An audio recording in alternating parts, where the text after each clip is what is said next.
എത്തിയതും ഇതാ ഏതാണ്ട് 45 മിനിറ്റോളം മാത്രമാണ് ഹെലികോപ്റ്റർ മാർഗം എത്തിക്കാൻ വേണ്ടി വന്നത്. ഒരുപക്ഷെ കേരളത്തിൽ മാത്രം നമുക്ക് കാണാനാകുന്ന ഒരു കാഴ്ച കൂടിയാണ് ഇത്. അത്രമേൽ പ്രാർത്ഥനയോടെ കാത്തിരിക്കുന്നു. ഇതാ ആംബുലൻസ് പുറപ്പെട്ടു കഴിഞ്ഞു, ഹൃദയം വഹിച്ചുകൊണ്ട് എറണാകുളം ജനറൽ ആശുപത്രിയിലേക്ക്.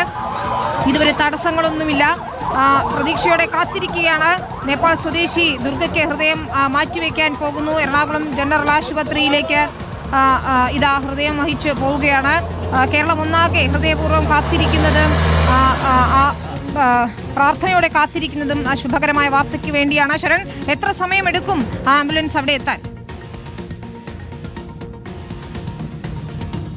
വിനീത, 5 മിനിറ്റ് തികച്ചു വേണ്ട എന്നുള്ളതാണ് നമ്മൾ മനസ്സിലാക്കുന്നത്. അതിവേഗം തന്നെ ആംബുലൻസ് മുന്നേറുകയാണ്. അല്പസമയം മുമ്പാണ് ഹയാത്തിലെ ഹെലിപാഡിൽ എയർ ആംബുലൻസ് ഇറങ്ങുന്നത്. അതിന് തൊട്ട് പിന്നാലെ നമുക്ക് കാണാൻ കഴിഞ്ഞിരുന്നു വേഗത്തിൽ തന്നെ ഹൃദയം ആംബുലൻസിലേക്ക് മാറ്റുന്നു. അതിനുശേഷം ആംബുലൻസ് പുറപ്പെട്ടിരിക്കുന്നു. ഇപ്പോൾ നമ്മൾ ചാക്യാത്ത് റോഡിലേക്ക് എത്തുകയാണ്. ചാക്യാത്ത് റോഡിൽ നിന്നും കുറച്ച് ദൂരം മാത്രമേ ജനറൽ ആശുപത്രിയിലേക്കുള്ളൂ. ചാക്യാത്ത് റോഡ് പിന്നിട്ട് അതിനുശേഷം മറൈൻ ഡ്രൈവിലെത്തും. മറൈൻ ഡ്രൈവിൽ നിന്നും എറണാകുളം ഗസ്റ്റ് ഹൗസ് വഴിയാണ് ജനറൽ ആശുപത്രിയിലേക്ക് പോകുക. എന്തായാലും ജനറൽ ആശുപത്രിയിൽ ഇതിനകം തന്നെ എല്ലാവിധ തയ്യാറെടുപ്പുകളും പൂർത്തിയാക്കിയിട്ടുണ്ട്. എത്രയും വേഗത്തിൽ തന്നെ ശസ്ത്രക്രിയ ആരംഭിക്കുന്നതിനുള്ള നടപടികളിലേക്ക് കൂടിയാണ് കടക്കാൻ പോകുന്നത്. ഇപ്പോൾ നമ്മൾ കണ്ടുകൊണ്ടിരിക്കുന്നത് തത്സമയ ദൃശ്യമാണ്.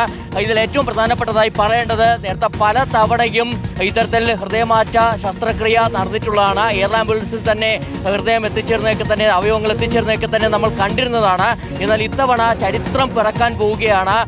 രാജ്യത്ത് ആദ്യമായിട്ട് ഒരു ജനറൽ ആശുപത്രിയിൽ, സർക്കാർ ജനറൽ ആശുപത്രിയിൽ ഹൃദയമാറ്റ ശസ്ത്രക്രിയ നടക്കാൻ പോകുന്നു. അത് എറണാകുളം ജനറൽ ആശുപത്രിയിൽ നടക്കുന്നു എന്നുള്ളതാണ് ഏറ്റവും പ്രധാനപ്പെട്ടതായി കാണേണ്ടത്. നമുക്കിപ്പോൾ റോഡിന്റെ 2 വശങ്ങളിലും കൃത്യമായി തന്നെ കാണാൻ കഴിയുന്നുണ്ട്. പോലീസിന്റെ കർശനമായിട്ടുള്ള നിയന്ത്രണങ്ങളുണ്ട്. ആംബുലൻസിന് കടന്നു പോകാനുള്ള എല്ലാ സൗകര്യങ്ങളും ഇവിടെ നേരത്തെ തന്നെ ഏർപ്പെടുത്തിയിരുന്നു. എയർ ആംബുലൻസ് ലാൻഡ് ചെയ്തതിന് തൊട്ട് പിന്നാലെ തന്നെ ഇവിടെ പൂർണ്ണമായും ഗതാഗതം നിയന്ത്രിച്ചിട്ടുണ്ട്. ഒരു വാഹനത്തെ പോലും കടത്തിവിടാതെ ആംബുലൻസിന് മാത്രം പോകാനുള്ള വഴിയൊരുക്കിയാണ് ഇപ്പോൾ കാര്യങ്ങൾ മുന്നോട്ട് പോകുന്നത്. 2 വശത്തുമായി വാഹനങ്ങൾ തടഞ്ഞിരിക്കുന്നത് നമുക്ക് കാണാൻ കഴിയുന്നുണ്ട്. സാധാരണഗതിയിൽ വലിയ തിരക്കുള്ള ഇടങ്ങളാണ്. മറൈൻ ഡ്രൈവ് ആണെങ്കിലും എറണാകുളം ഗസ്റ്റ് ഹൗസിന് മുന്നിലാണെങ്കിലും ഒക്കെ തന്നെ ജനറൽ ആശുപത്രി പരിസരമാകെ തന്നെ വലിയ തിരക്ക് നമുക്ക് കാണാൻ കഴിയുന്നുണ്ട്. എന്നാൽ വാഹനങ്ങളെല്ലാം തന്നെ ബ്ലോക്ക് ചെയ്തുകൊണ്ട് കൃത്യമായ ക്രമീകരണങ്ങൾ ഏർപ്പെടുത്തിക്കൊണ്ട് വളരെ വേഗത്തിൽ തന്നെ ഹൃദയം അവിടെ എത്തിക്കാനുള്ള പരിശ്രമമാണ് ഇപ്പോൾ കേരളക്കര കണ്ടുകൊണ്ടിരിക്കുന്നത്.